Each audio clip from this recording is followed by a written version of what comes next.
matur meminta pengampunan kepada nggih niku sampun. Ngeten malih. Napa? Mengingat dosa yang lalu. Nggih, ngeten malih.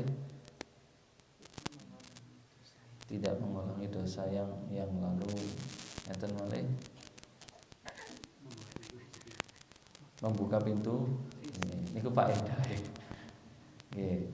Taubat itu membuka pintu rezeki, di antaranya keutamaannya. Tapi apa arti taubat itu? Kapok mengulangi. Napa malih?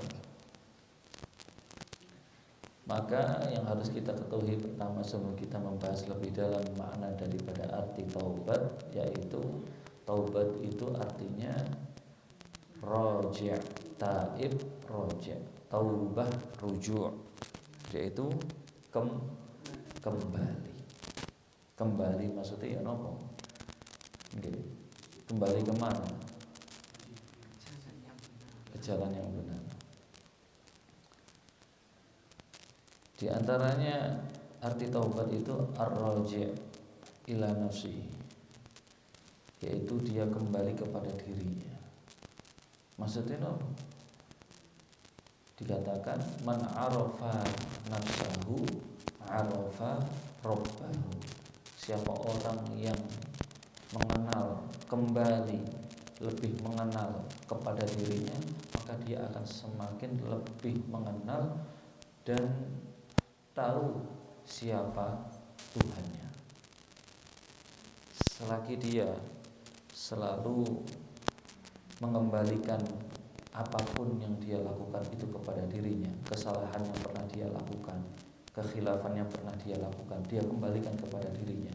Oh ya, selama ini saya salah, selama ini saya tidak baik, seperti ini, seperti itu. Dia mengakui akan kesalahan dirinya, maka dia akan semakin mengetahui dan mengenal kepada Tuhannya, yaitu Allah Subhanahu wa Ta'ala. Setelah dia akan mengenal siapakah Tuhannya, yaitu Allah, maka dia akan mulai mengurangi kekhilafan, kesalahan yang pernah dia lakukan selama ini. Sehingga orang yang demikian, yang mengingat akan dosanya, yang mengembalikan dosanya itu kepada dirinya, maka keutamaannya dia tidak memiliki dosanya. Maksudnya bagaimana? Dosanya telah diampuni oleh Allah Subhanahu wa Ta'ala. Jadi taubat tidak cukup dengan ucapan, namun taubat itu juga perlu sebuah kelakuan kita, perbuatan kita yang menunjukkan akan ucapan diri kita. Itu pengakuan, sebuah pengakuan terhadap diri kita. Dikatakan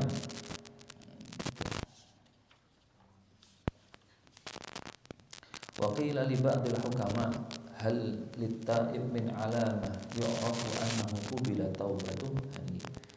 Ada sebagian hukama al-hikmah ditanya oleh seseorang, apakah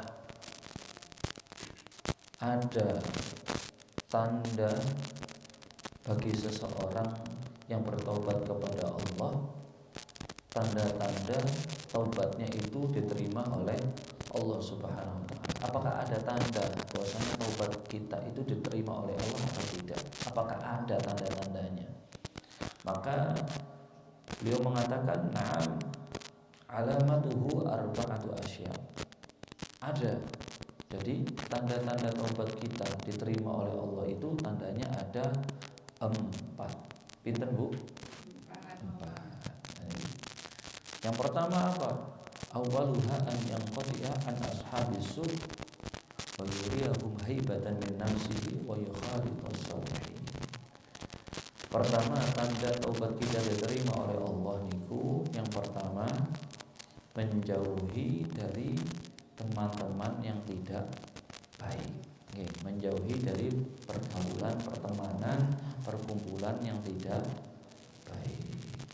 Melainkan dia berkumpul, bersanding dengan teman-teman yang baik.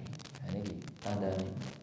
Kayak awake dhewe pengen semerat, kita iki pengen semerat. Taubat kita niku diterami oleh Allah apa mboten? Pertama, kita harus mampu bisa untuk mendekatkan diri kita dengan orang-orang yang baik. Alhamdulillah. Injing niki kita kembangkan kalian tiang-tiang sing sae-sae insyaallah. Amin ya rabbal alamin. Nomor kali napa tandane? An yakuna munqati'an an kulli dzambin wa muqbilan ala jami'it tha'at. Yaitu kita memutuskan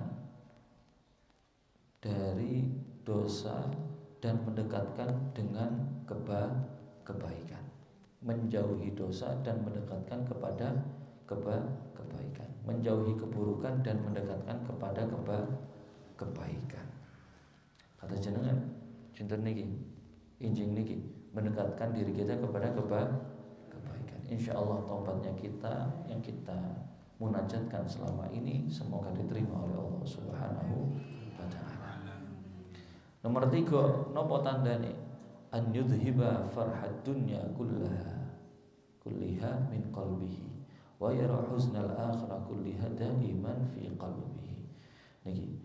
Yang ketiga tanda taubat kita diterima yaitu menghilangkan rasa senang dengan keseluruhan akan dunia di dalam hati kita.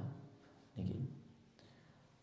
Dan memandang dan lebih mementingkan kesedihan tentang akhirat kita di dalam hati kita. Niki. Jangan nyambut damel mboten napa-napa. Cuma jangan jadikan dunia yang kita cari itu menguasai hati kita. Kalau dunia sudah menguasai hati, ini berbahaya. Berbahaya.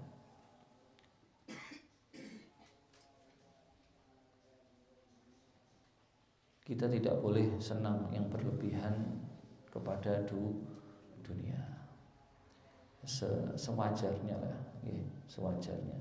Semata-mata ini adalah pemberian dari Allah dan kita syukuri sehingga kita bisa nikmati, sebatas itu saja. Oleh karena itu, ketika dunia kita letakkan di tangan kita, maka hidup kita akan tenang. Hidup kita akan tenang. Boten napa? Boten gampang bingung urip niku. Kalau dunia itu kita letakkan di dalam hanya sebatas tangan. Namanya tangan, sapentene tangane jenengan. Sak pinten tangane jenengan iki? Coba bisa angkat tangan pengen seperti tangan niku. Yang punya tangan. Berapa tangan kita ini? Bisa diukur ya sebatas itu. Yang keempat adalah an yara nafsahu farighan amma dhaminallahu ta'ala lahu minar rizqi mustaghilan bima amara bih. Yang keempat tanda taubat kita diterima oleh Allah yaitu kita semakin yakin tentang apa yang telah Allah jamin daripada rizki kita. Tidak meragukan rizki yang Allah pasti berikan.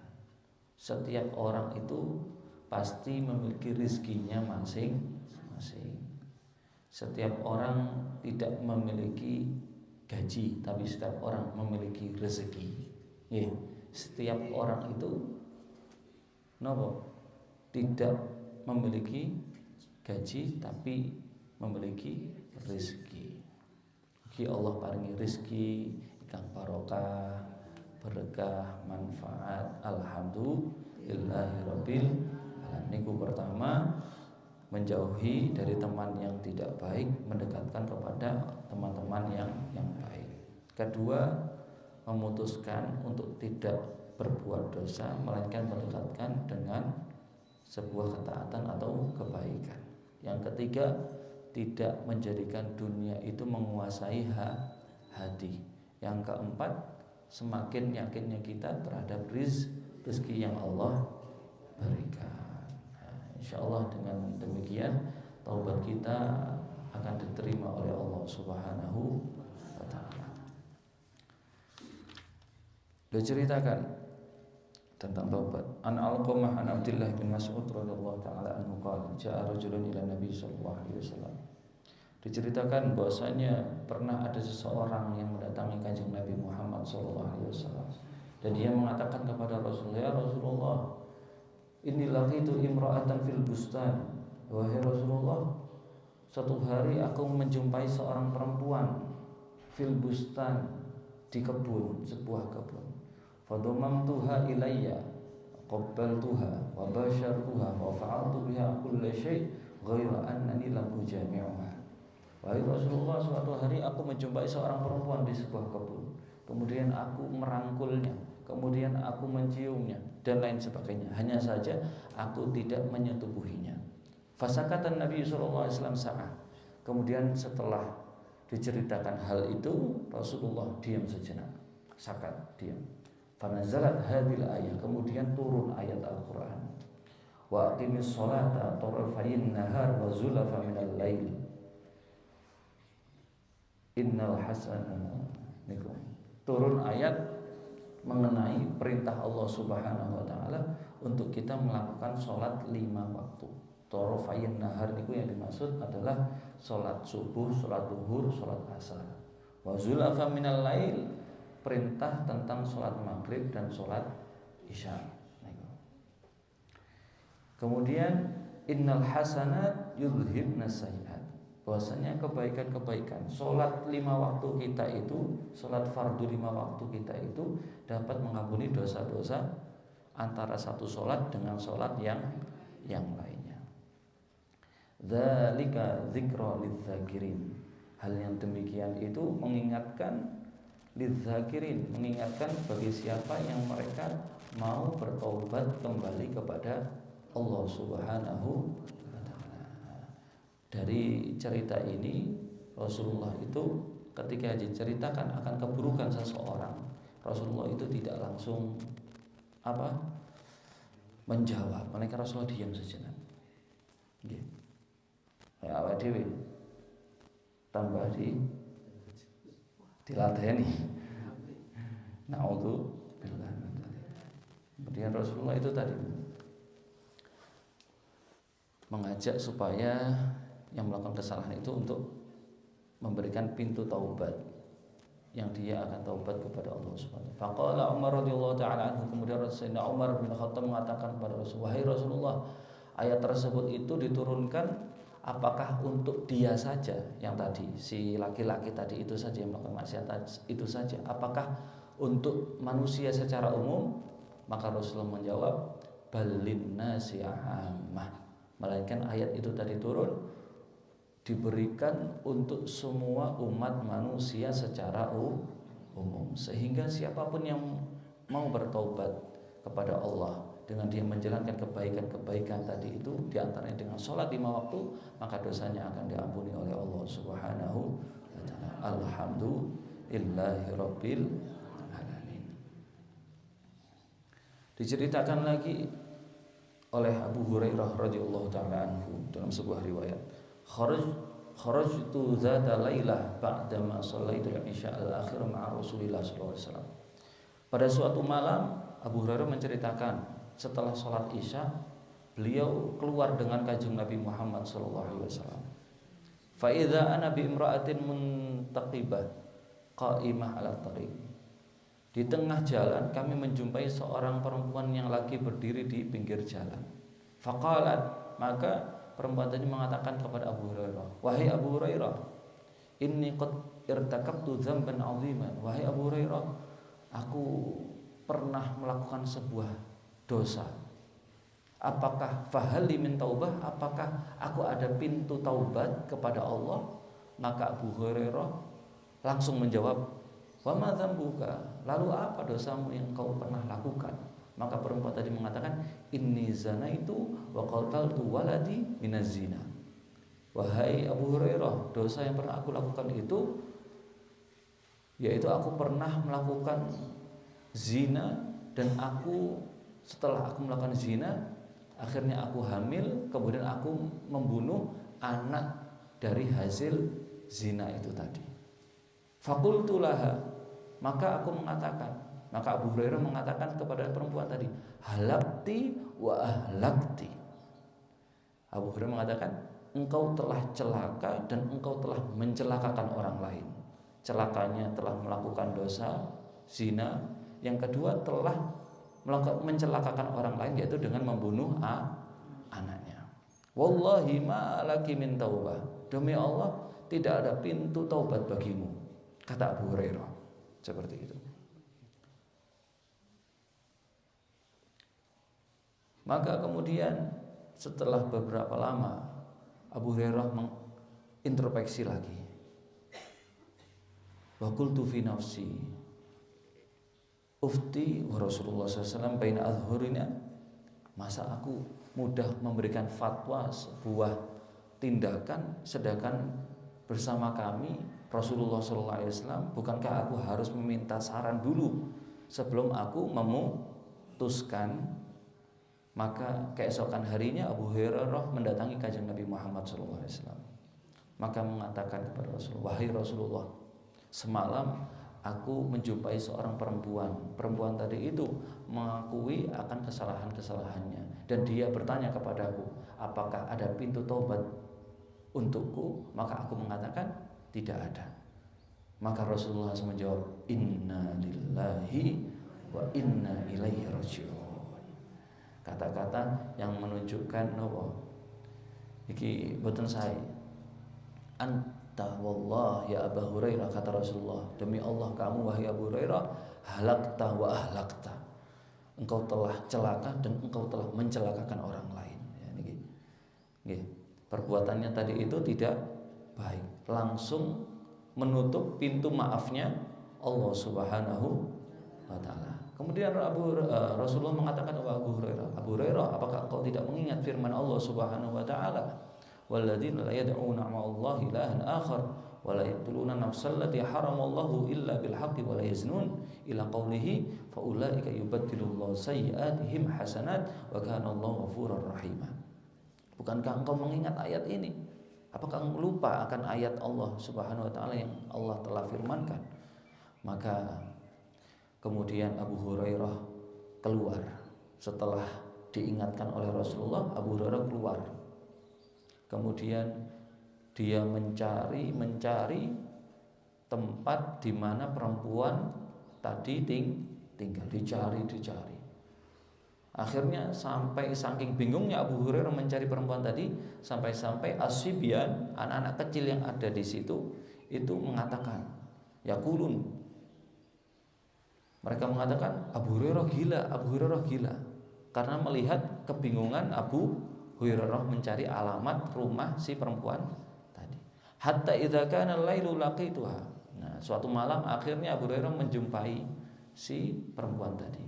Dan akhirnya Abu Hurairah mengatakan kepada perempuan tadi dengan sabda Nabi Muhammad, dengan ucapan Nabi Muhammad bahwasanya bagi perempuan tadi itu terdapat masih ada kesempatan untuk dia bertobat kepada Allah Subhanahu wa taala. Akhirnya dengan ucapan demikian, akhirnya si perempuan tadi mengatakan, innali hadiqah wa hiya sadaqah lil masakin kafaratan lidzambi. Wahai Abu Hurairah, karena begitu senangnya perempuan tadi bahwasanya dirinya masih diberikan kesempatan untuk taubat kepada Allah Subhanahu wa taala, maka dia mengatakan kepada Abu Hurairah, wahai Abu Hurairah, sesungguhnya aku memiliki sebuah kebun. Mulai saat ini aku jadikan semua kebunku sedekah untuk orang-orang miskin. Kafaratan lidzambi, untuk menebus akan dosa-dosaku. Menunjukkan, singkat cerita, menunjukkan dari cerita ini di mana kita tidak boleh menutup pintu taubat bagi seorang yang telah melakukan kesalahan kepada Allah Subhanahu wa taala. Jangan sampai kita mudah untuk menjustifikasi, menyudutkan seseorang yang bersalah. Bisa jadi dari kesalahan dirinya orang tersebut kemudian dia bertaubat kepada Allah Subhanahu wa taala sehingga Allah naikkan derajatnya tinggi di sisi Allah Subhanahu wa taala.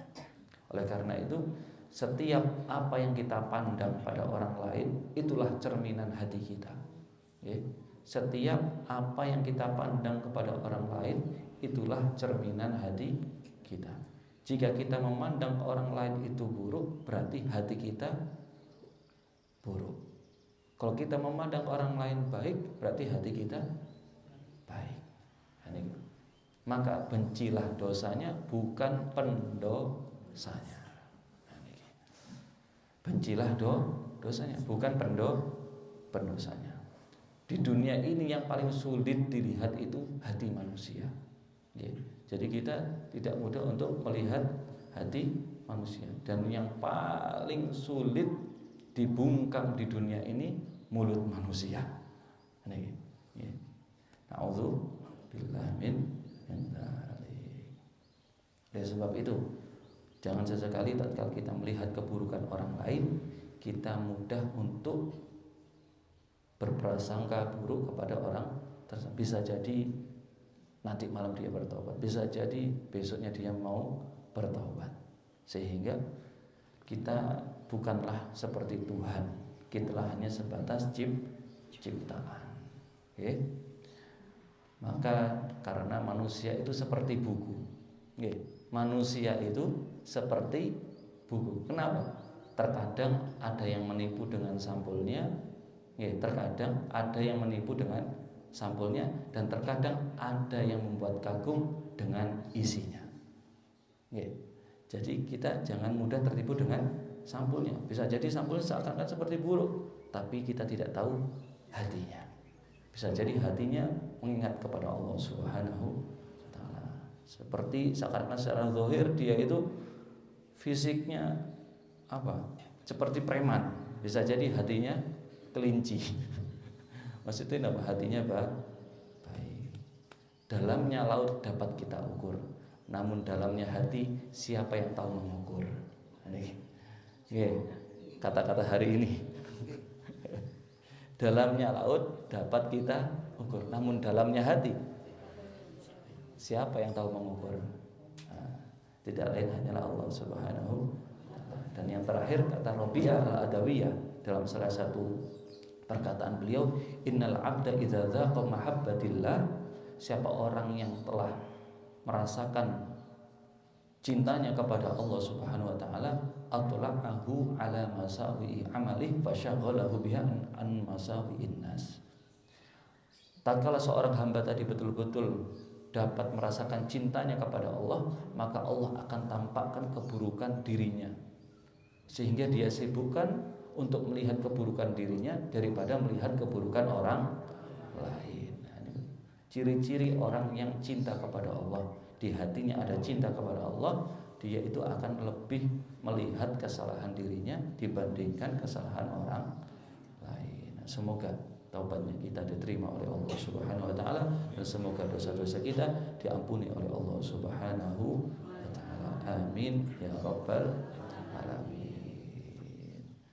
Kita tidak mampu bersanding dan bersaing dengan orang-orang soleh dengan ibadahnya, namun kita mampu bersanding dan bersaing dengan sujud kita dalam sholat kita dengan taubatan nasuhahnya. Amin ya rabbal alamin. Hadza minni, assalamualaikum warahmatullahi wabarakatuh. Wallahu a'lam bishawab.